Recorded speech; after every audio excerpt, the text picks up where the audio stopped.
सपा अध्यक्ष और सांसद अखिलेश यादव लखनऊ के गोमती नगर स्थित जनेश्वर मिश्रा पार्क पहुंचे, जहां उन्होंने सपा के संस्थापक सदस्य जनेश्वर मिश्र की प्रतिमा पर माल्यार्पण किया। उनके साथ बड़ी संख्या में सपा के नेता और कार्यकर्ता मौजूद रहे। अखिलेश यादव ने जनेश्वर मिश्र को श्रद्धांजलि अर्पित करते हुए कहा कि वो ऊंचाई पर पहुंचने के बावजूद भी जनता से दूर नहीं हुए। उन्होंने बीजेपी सरकार पर हमला बोलते हुए कहा कि बीजेपी का एकमात्र काम है समस्याओं को बढ़ाना और समाजवादी पार्टी को बदनाम करना।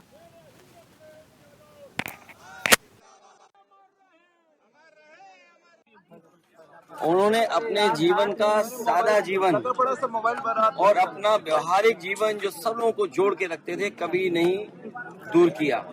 और हमें याद है कि 5 अगस्त के दिन जो उनका घर दिल्ली में था, घर के बाहर उन्होंने लोहिया के लोगों का लेकर के एक तख्ती लगाई हुई थी और उस दिन पूरे प्रदेश और देश के लोग उनके घर जाकर के उन्हें बधाई और मुलाकात करते थे। वो ऐसा संगम होता था जहाँ पर साहित्यकार, कवि, इंटेलेक्चुअल या समाज के हर वर्ग के लोग आकर के वहाँ मिलते थे। और समाजवादी नेता जनेश्वर मिश्र जी के उनके काम और उन्होंने जिस तरीके से हर वर्ग के लोगों को जोड़ के रखा और उसी का परिणाम ये है कि आज भी समाजवादी आंदोलन जीवित है।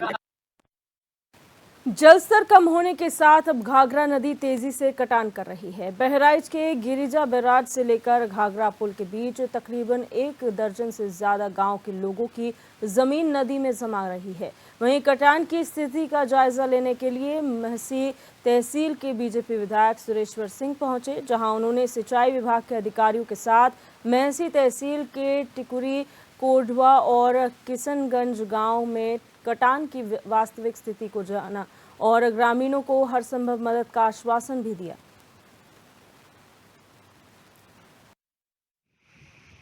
जिन लोगों के घर कट गए हैं, कच्चे घर का 12,000, पक्के घर का 1,20,000 और 47,000 रुपये प्रति हेक्टेयर जमीन का ऐसे लोगों को दिया जा रहा है। जैसे जैसे लोगों की क्षति होती जा रही है उनके खाते में पैसा पहुंचता जा रहा है।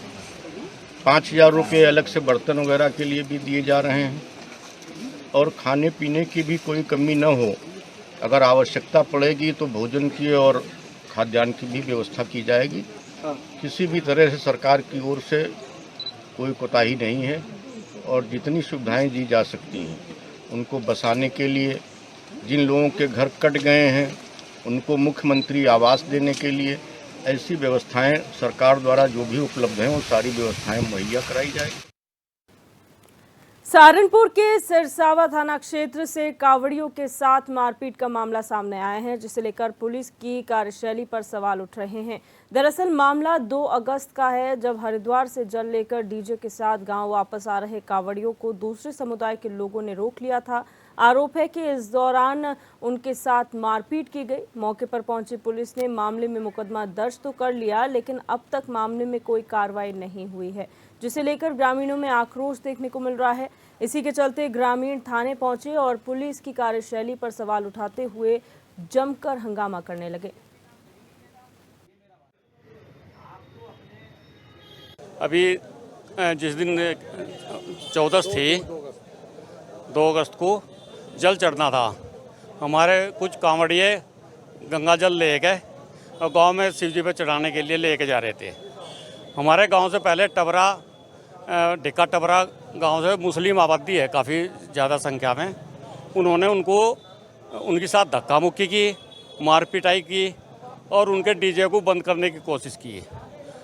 हमारे लोगों ने पुलिस को फ़ोन किया, आसपास फ़ोन किए, उनकी जान बच गई। पुलिस आ गई 10 मिनट में और बहुत अच्छा उनका रोल रहा पुलिस वालों का, लेकिन उन पर अभी तक कोई कार्रवाई नहीं हुई। उसके विरोध में हम पूरे गांव वाले और इलाके के लोग बाग पुलिस में थाने में आए कि भाई उनके खिलाफ सख्त से सख्त कार्रवाई हो। अभी जिस दिन कावड़ चढ़ रही थी उस दिन ढिक्का टबरा में कुछ कावड़ियों को रोका गया और ज़बरदस्ती उनके साथ की गई, कुछ धक्का मुक्की भी हुई। उसी को लेकर आज सभी ये समाज के लोग यहाँ थाना प्रांगण में पहुँचे हैं और एसओ साहब से ये कहा है कि आप उसमें ऐसी प्रभावी कार्रवाई करें कि निकट भविष्य में कभी इस तरह की घटनाएं ना कर सकें। क्या आपकी मांग है? मांग सिर्फ यही है, जो दोषी है, जिन्होंने ऐसा कृतज्ञ करने का काम किया है कि भगवान भोलेनाथ की कावड़ को रोकने का काम किया है, उनके साथ बिल्कुल कठोर से कठोर कार्रवाई कर उन्हें जेल भेजा जाए, जो भविष्य में आने वाले लोगों को भी इसका सबक मिले कि भगवान भोलेनाथ की कावड़ रोकने का क्या परिणाम था। और योगेश आर्य हमारे संवाददाता हमारे साथ फोन लाइन पर जुड़ चुके हैं। योगेश, जो ये पूरा मामला था कांवड़ियों के साथ मारपीट का, इसमें पुलिस पर क्या सवाल उठ रहे हैं, क्यों कार्रवाई अभी तक नहीं हुई है? देखिए दीपावली, मैं आपको बता दूं कि सहारनपुर के सरसावा थाना क्षेत्र के गांव ढीका टपरा क्षेत्र का मामला है। कांवड़िए जब हरिद्वार से गंगा जल लेकर अपने गांव पहुंच रहे थे तो वहां पर एक मस्जिद थी जहां पर नमाज का समय हो रखा था। तो नमाज के समय होने के कारण वहां पर डीजे बंद कराने को लेकर जो है इन्होंने वहां पर कुछ समुदाय के जो दूसरे समुदाय के लोग थे उन्होंने इनको रोका और वहां पर जो है इनके साथ मारपीट करने का प्रयास किया, जो कि आरोप लग रहा है। उसमें उन्होंने कहा कि ये कावड़ अभी आप डीजे बंद कर दीजिए, उसके बाद डीजे चला लीजिए, लेकिन इसको लेकर तनाव की स्थिति बन गई। कावड़ी वहां मौके पर नीचे ही बैठ गए। मौके पर पहुंची पुलिस ने मामले को शांत करा दिया था, लेकिन आरोप ये है कि पुलिस ने तहरीर के बाद पर मुकदमा दर्ज कर लिया, लेकिन उस पर अभी तक कोई कार्रवाई नहीं की है। नामजद मुकदमा दर्ज किया गया है। जो दोषी हैं जिन्होंने कावड़ को खंडित करने का प्रयास किया गया या डीजे को रोकने का प्रयास किया, कावड़ियों को परेशान करने का प्रयास किया, उनकी गिरफ्तारी नहीं हुई है। इसको लेकर जो है आज ग्रामीण काफी संख्या में थाने पहुंचे और उन्होंने वहां पर जो है थाना प्रभारी का घेराव करते हुए उन्हें जो है जल्द से जल्द कार्रवाई की मांग की है। हालांकि इस मामले में जो फिलहाल ताजा अपडेट ये है कि जो क्षेत्रीय अधिकारी हैं वो यहाँ पर पहुंचे थे। उन्होंने जो है अभी लोगों जो ग्रामीण है उनको आश्वासन दिया है कि जल्द इस पूरे मामले पर गिरफ्तारी की जाएगी, लेकिन यही आरोप था कि पुलिस जो है ढिलाई बरत रही है, कार्रवाई नहीं कर रही है। उनकी कार्यशैली पर जो है इस कार्रवाई न होने की वजह से सवालिया निशान खड़ा हुआ था। अच्छा, दूसरे पक्ष का क्या कुछ कहना है इस मामले पर, क्योंकि नमाज के वक्त डीजे बंद कराने को लेकर ये पूरा विवाद हुआ था, क्या पुलिस ने इसमें कोई स्पष्टीकरण तलब किया है?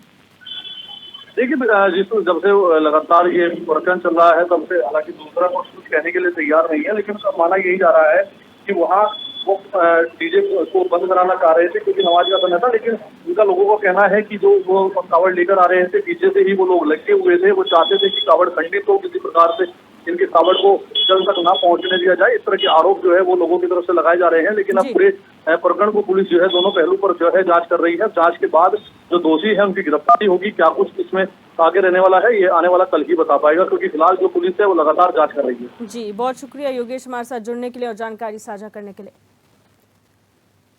बढ़ते हैं आगे। खबर देवरिया जिले से है, जहां खेत की सिंचाई के लिए नलकूप विभाग ने लाखों रुपए की लागत से नलकूप का निर्माण कराया, लेकिन ये आदर्श नलकूप बनते ही भ्रष्टाचार की भेंट चढ़ गया। खेतों में बिछाए गए इस नलकूप के पाइप घटिया किस्म के हैं, क्योंकि कई जगहों पर पाइप ने लीकेज हो गई है, जिस वजह से किसानों के खेतों में आज तक पानी नहीं पहुंच पाया है। मामले में डीएम का कहना है कि जल्द समस्या का निस्तारण कर दिया जाएगा।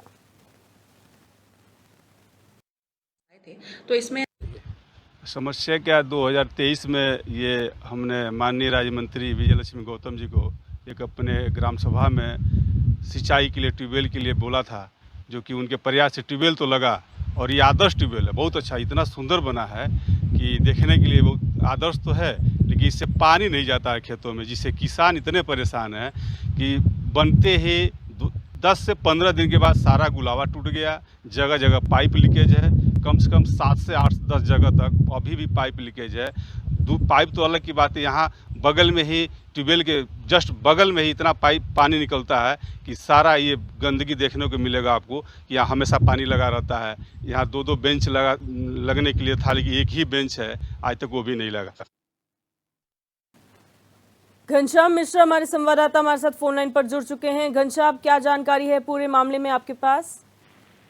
जी, आपको बता दें कि ये मामला है दोगारी, जो लाड़ थाना क्षेत्र का मामला है कि दोगारी गांव है जहां पे आदर्श नलकूप जो किसानों की सिंचाई के लिए बना था, वो लगभग 2022 से 23 में एक नलकूप का निर्माण कराया, जिसमें बिल्डिंग, रिंगाई, पुताई सब बहुत अच्छे रहे। लेकिन जब आदर्श नलकूप बनते ही भ्रष्टाचार की भेंट उस समय चढ़ा, जब खेत में पानी की बात आई, सभी लाइनें जो थी वो फट गई और जिससे लीकेज होने लगा और जो किसानों के खेत में जाने के लिए इधर से उधर पानी अब आने लगी। इसको लेकर कई बार किसानों ने शिकायत की, लेकिन नलकूप विभाग के कोई भी काम पे जो नहीं रहेगा। जिसकी शिकायत जिलाधिकारी को तहसील दिवस में की, उस पर उन्होंने कहा कि हम तत्काल कार्रवाई करेंगे और इसको तत्काल सुचारू रूप से ठीक करवाने के लिए नलकूप विभाग के अधिकारियों को बोल दीजिए। जी, बहुत शुक्रिया जानकारी के लिए घनश्याम। खबर रायबरेली से है, जहां सलोन में 19,000 फर्जी प्रमाण पत्र के मामले को लेकर यूपी एटीएस ताबड़तोड़ छापेमारी कर रही है। इसी के चलते छापेमारी के दूसरे दिन यूपी एटीएस की ऑप्स टीमों ने 7 लोगों को गिरफ्तार किया है, जो कि प्रयागराज, अंबेडकर नगर, मुरादाबाद, बहराइच, बलिया और शाहजहांपुर के रहने वाले हैं। वहीं कड़ी सुरक्षा के बीच रायबरेली पुलिस आरोपियों को लेकर लखनऊ पहुंची। इसी के क्रम में कल 7 व्यक्ति की गिरफ्तारी हुई है। यह गिरफ्तारी एटीएस और थाना सलोन पुलिस द्वारा संयुक्त रूप से की गई है। जिन अभियुक्तों को गिरफ्तार किया गया है उनका नाम सतीश कुमार निवासी महाराजगंज, धीरज निवासी प्रयागराज, नीरज निवासी शाहजहांपुर, आरिफ अली मुरादाबाद, शाहनवाज बलिया, कुलदीप सिंह बहराइच। इन 7 व्यक्तियों को कल गिरफ्तार करके न्यायिक अभिरक्षा में भेजा गया है। इनके पास से मोबाइल और लैपटॉप है वो बरामद किया गया है। सभी अभियुक्तों ने पूछताछ में यही बात बताई है कि उनका एक व्हाट्सएप ग्रुप बना हुआ था और जिन व्यक्तियों को भी फर्जी जन्म प्रमाण पत्र या मृत्यु प्रमाण पत्र की आवश्यकता रहती थी तो वो व्यक्ति उनसे संपर्क करते थे और ये ग्राम विकास अधिकारी की आईडी और पासवर्ड जो डेलीगेटेड रहता था उन्हीं के सहयोग से, उन्हीं की मिलीभगत से सभी लोग ये फर्जी जन्म प्रमाण पत्र और मृत्यु प्रमाण पत्र बनाते थे और अधिक लालच के चक्कर में, अधिक पैसा कमाने के चक्कर में यह कार्य उनके द्वारा किया जाता था और जिनको भी सरकारी योजनाओं का अनैतिक रूप से लाभ लेना होता था वो व्यक्ति इनसे संपर्क करते थे। और असद खान हमारे संवाददाता हमारे साथ जुड़ चुके हैं। असद, क्या जानकारी है पूरे मामले में आपके पास? किस तरह से कार्रवाई की गई है यूपी एटीएस द्वारा? बिल्कुल दिव्यदर्शी, देखिए मामला लगातार ये करीब 2 महीने से चला आ रहा है और अब तक गिरफ्तारी की अगर बात की जाए तो 17 लोग इसमें गिरफ्तार किए जा चुके हैं, जिसमें ग्राम विकास अधिकारी भी सम्मिलित हैं। विजय यादव करके उनका नाम है और सलोन में वो पोस्टेड थे और उन्हीं की पासवर्ड और आईडी से ये पूरा खेल खेला जा रहा था। और वहाँ का मास्टरमाइंड जो था इसमें जिशान, जो जन सुविधा केंद्र चलाता था, वो इसमें मास्टरमाइंड था। उसी के द्वारा एक ग्रुप का संचालन किया गया था जिसमें अब गैर जनपद से भी पोल खुलना स्टार्ट हुई चुकी। एटीएस इसमें जांच कर रही है और जांच करने के बाद जब 4 लोग गिरफ्तार हुए थे, पहले वो सलोन थाना क्षेत्र से गिरफ्तार हुए थे, फिर उसके बाद लगातार गैर जनपद से भी कड़ी जुड़ती जा रही है।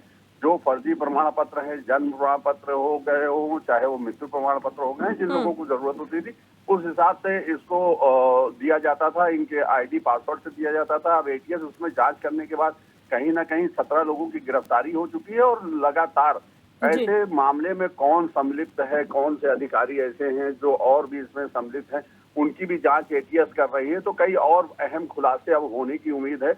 लेकिन दिव्यदर्शी, जिस तरह से ये गंभीर मामला था, जिला प्रशासन को इस पर ध्यान नहीं था, 30,000 से ज्यादा फर्जी प्रमाण पत्र बन गए और उसके बाद अब लगातार गिरफ्तारी का दौर जारी है और अब तक लगभग 17 लोगों को गिरफ्तार कर जेल भेजा जा चुका है। जी, बहुत शुक्रिया सर जानकारी के लिए। बढ़ते हैं आगे, रुक करेंगे संभल से खबर का, जहां बनियाठेर थाना क्षेत्र में ट्रक और पिकअप की भीषण भिड़ंत हो गई, जिससे 2 लोगों की मौके पर ही मौत हो गई, जबकि 3 लोग घायल हुए हैं, जिन्हें मौके पर पहुंची पुलिस ने अस्पताल में भर्ती कराया है। वहीं दोनों मृतकों के शवों को पोस्टमार्टम के लिए भेज दिया गया है।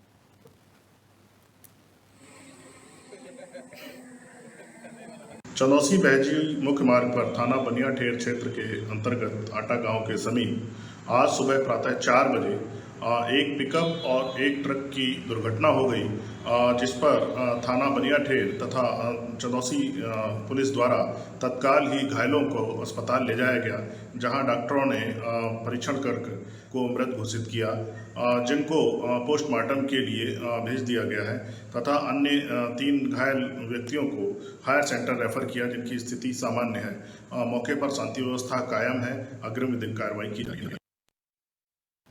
और सतीश सिंह हमारे संवाददाता हमारे साथ जुड़ चुके ज्यादा जानकारी के लिए। सतीश, क्या पूरा मामला हुआ है? देखिए, हम आपको बता दें, संभल के थाना क्षेत्र पड़ता है। यहाँ पर सुबह 4 बजे की घटना है। पिकअप और ट्रक की आमने सामने टक्कर हो गई, जिसमें जो है 2 लोगों की मौत हो चुकी है और 2 लोग गंभीर रूप से घायल हो गए हैं। जिन्हें हायर सेंटर रेफर कर दिया गया। ये बताया जा रहा है कि ट्रक ने पिकअप में जाकर टक्कर मारी, जो घरेलू सामान लेकर अपने हमारे घर पर जा रहे थे। तो इसी को लेकर रास्ते में सुबह 4 बजे की घटना है। तो वहाँ मौके पुलिस पहुंच चुकी है। पहुंचने के बाद में घायल को जिला अस्पताल में भर्ती कराया गया है और डेड बॉडी को कब्जे में लेकर पीएम को भेजा गया है। जी बहुत शुक्रिया सतीश जानकारी साझा करने के लिए। इटावा पुलिस ने अपराधियों के खिलाफ कार्रवाई करते हुए 24 घंटे के अंदर कुल 80 अभियुक्तों को गिरफ्तार किया है। वरिष्ठ पुलिस अधीक्षक संजय कुमार के निर्देश में पुलिस ने 7 वांछित 73 वारंटी समेत कुल 80 अभियुक्तों को गिरफ्तार किया है।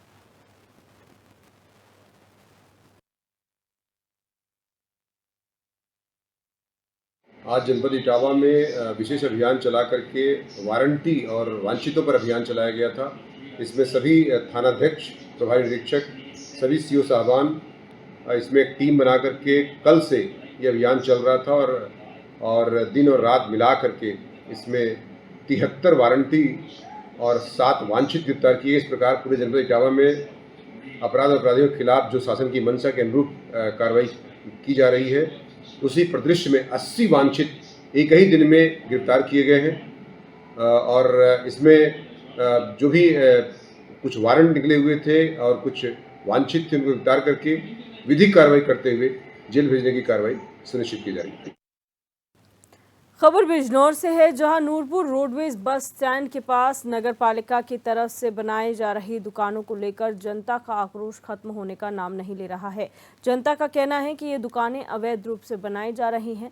इसी को लेकर नूरपुर विधायक ने डीएम से मुलाकात की, लेकिन अब विधायक समेत जनता धरने पर बैठ गए हैं और जल्द से जल्द दुकानें हटवाने की मांग कर रहे हैं।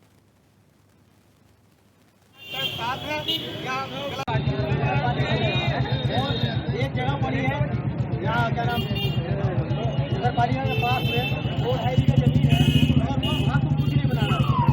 आज सारी जगह जिसकी वो कर रहा है क्या जनता रहती है। समझ रहे हैं मेरी बात को आप? सारे काम वही कर रहा है जहाँ जनता रहती है। बदायूं के कुलचौरा गांव में ट्रैक्टर ट्रॉली बचाने के चक्कर में कावड़ियों से भरी ट्रैक्टर ट्रॉली पलट गई। हादसे में एक कावड़िए की मौत हो गई, जबकि 3 कावड़िए गंभीर रूप से घायल बताए जा रहे हैं। वहीं मामले की सूचना मिलते ही पहुंची पुलिस ने घायलों को अस्पताल में भर्ती कराया है और शव को कब्जे में लेकर पोस्टमार्टम के लिए भेज दिया है। बताया जा रहा है कि सभी कावड़िए देव काली मंदिर से जल चढ़ाकर अपने गाँव के लिए वापस लौट रहे थे, तभी ये हादसा हुआ।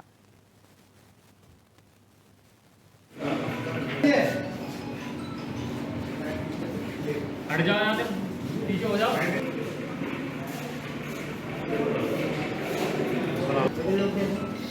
कुलदीप पीछे।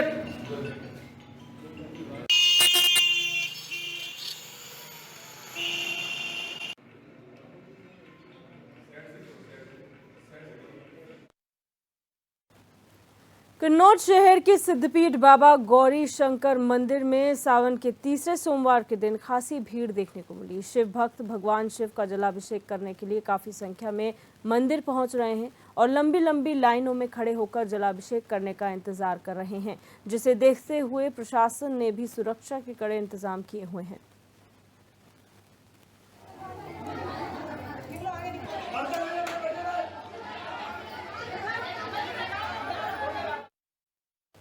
बढ़ते हैं आगे। मुख्यमंत्री योगी आदित्यनाथ 2 दिवसीय गोरखपुर दौरे पर हैं, जहां दौरे के दूसरे दिन आज सीएम ने गोरखनाथ मंदिर में जनता दरबार लगाया, जहां प्रदेश भर से आए फरियादियों ने सीएम के सामने अपनी समस्याओं को रखा। समस्याओं का संज्ञान लेते हुए सीएम ने अधिकारियों को तुरंत समस्याओं के निस्तारण के निर्देश दिए।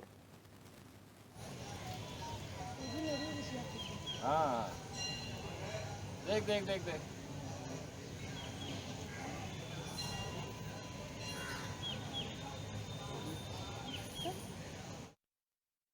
हाथरस हादसे में जान गंवाने वालों के परिवारों को सपा प्रमुख अखिलेश यादव ने 1-1 लाख की मदद भेजी है। सपा प्रतिनिधि मंडल ने खुर्जा की गौरी के गांव पहुंचकर गौरी के पिता को सौंपा 1 लाख का चेक।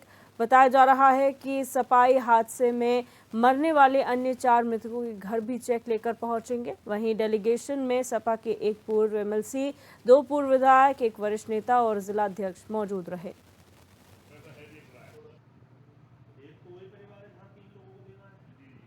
जो घटना हाथरस में हुई थी सिकंदराबाद तहसील में, उस भगदड़ में जिन लोगों की मृत्यु हुई, समाजवादी पार्टी ने फैसला किया कि मृतक के परिवार को सहायता के रूप में 1-1 लाख रुपया दिया जाएगा।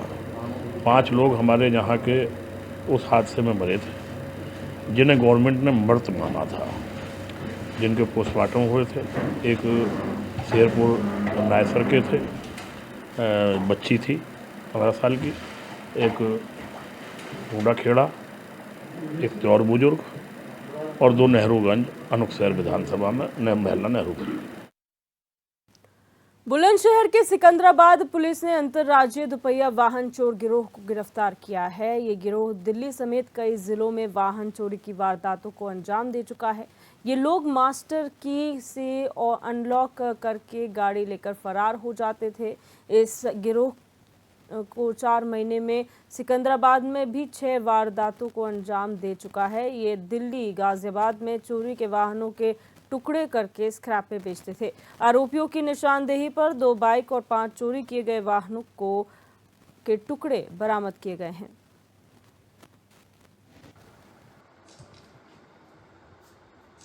थाना सिकंदराबाद की पुलिस टीम ने वाहन चोर गैंग का खुलासा किया है। इस वाहन चोर गैंग में 5 आरोपी गिरफ्तार किए गए, जिसमें दीपक अहेरिया, जावेद, राजा, पुत्र शंकरा, आकाश वाल्मीकि और राहुल यादव, जो जनपद बुलंदशहर और अलीगढ़ के रहने वाले हैं। इनके पास से करीब 7 बाइकें बरामद हुई, इसमें 6 स्प्लेंडर प्लस और 1 स्कूटी।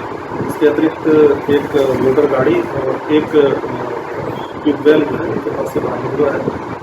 इसमें से 2 चोरी की घटनाएं थाना सिकंदराबाद में पहले से की थी, जिसका सफल बरामद। आज सावन के तीसरे सोमवार को सभी शिव मंदिरों में शिव भक्तों का तांता लगा हुआ है। बहराइच में भी सुबह से ही कांवड़िए हर हर महादेव के जयकारे के साथ पांडवकालीन सिद्धनाथ मंदिर में जलाभिषेक कर रहे हैं। आपको बता दें कि सावन के महीने में सोमवार के दिन का विशेष महत्व होता है। सोमवार के दिन शिव भक्त भांग, धतूरा, बेलपत्र के साथ भगवान शंकर का जलाभिषेक करते हैं और पूजा भी करते हैं। वहीं कांवड़ियों की भीड़ को देखते हुए पुलिस बल में भी सुरक्षा के कड़े इंतजाम किए हुए हैं। वंदे देव उमापति सुरगुरुम, वंदे जगत कारुणम, वंदे पन्नक भूषणम मृगधरम, वंदे पशूनाम पतिम, वंदे सुशशांक नयनम, वंदे मुकुंदा प्रियम, वंदे भक्त जनार्दन च वरदम, वंदे शिवम शंकरम।